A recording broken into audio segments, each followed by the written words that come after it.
شام کا گلاب سب سے بہترین کیوں ہوتا ہے؟ اس لیے کہ میرے آقا نے فرمایا کہ جب حضور معراج سے اترے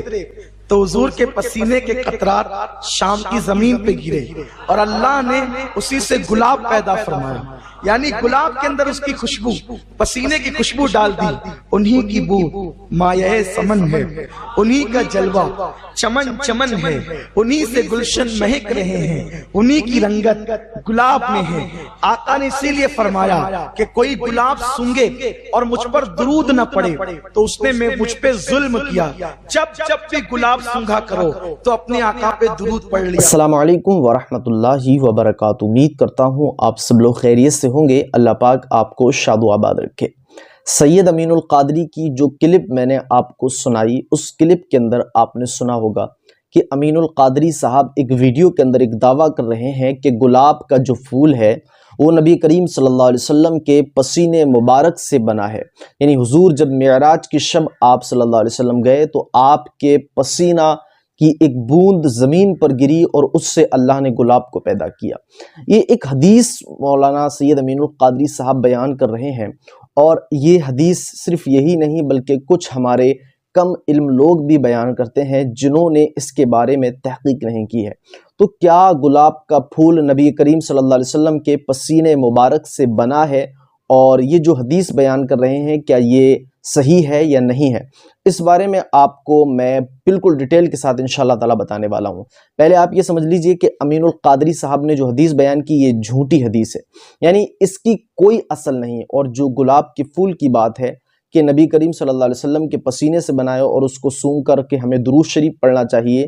اس طریقے کی کوئی بھی حدیث صحیح نہیں ہے۔ آپ کو حدیث کا حوالہ میں دے رہا ہوں۔ سب سے پہلے آپ یہ سمجھ لیجئے کہ بخاری شریف کی حدیث نمبر 106 پر میرے آقا غیب نبی صلی اللہ علیہ وسلم نے ارشاد فرمایا کہ لوگو، اگر تم میرے اوپر جھوٹ باندھو گے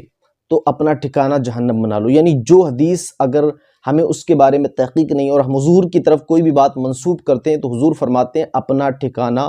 جہنم بنا لو۔ جو شخص بھی ایسا کرتا ہے، یعنی میری طرف جو جھوٹ منسوب کرے وہ اپنا ٹھکانہ جہنم بنا لے، یہ حضور کی حدیث ہے۔ یہاں آپ کے سامنے میں حدیثیں بھی رکھ رہا ہوں، آپ اس کو آرام سے پڑھ سکتے ہیں، سکون کے ساتھ اسکرین شاٹ لے کر اس کو پڑھ سکتے ہیں۔ اس کے بعد اب میں بات کرتا ہوں اس حدیث کی جو امین القادری صاحب نے بیان کی، گلاب کے پھول والی حدیث۔ سب سے پہلے آپ کو یہ سمجھنا ہوگا کہ گلاب کے پھول کی جو حدیث ہے، جو گلاب کے تعلق سے یہ کہا جاتا ہے کہ یہ حضور کے پسینے سے بنا ہوا ہے، یہ ایک بے اصل بات ہے، کیونکہ موضوعات کبیر حدیث نمبر 298 میں یہاں پر آپ دیکھ سکتے ہیں، موضوعات کبیر حدیث نمبر 298 میں صاف صاف لکھا ہوا ہے کہ یہ جو حدیث بیان ہوتی ہے ایک موضوع ہے اور یہ بے اصل حدیث ہے، یعنی یہ جھوٹی ہے۔ اور اسی حدیث کو مسلم شریف کی شرح جنہوں نے لکھی ہے انہوں نے بھی اس کے بارے میں اس میں آپ دیکھ سکتے ہیں کہا ہے، اور ان کا بھی نام اس کے اندر موجود ہے۔ اس کے علاوہ بخاری شریف کی جنہوں نے شرح لکھی انہوں نے بھی اس حدیث کے بارے میں کہا، وہ بھی ان کا نام بھی موجود ہے۔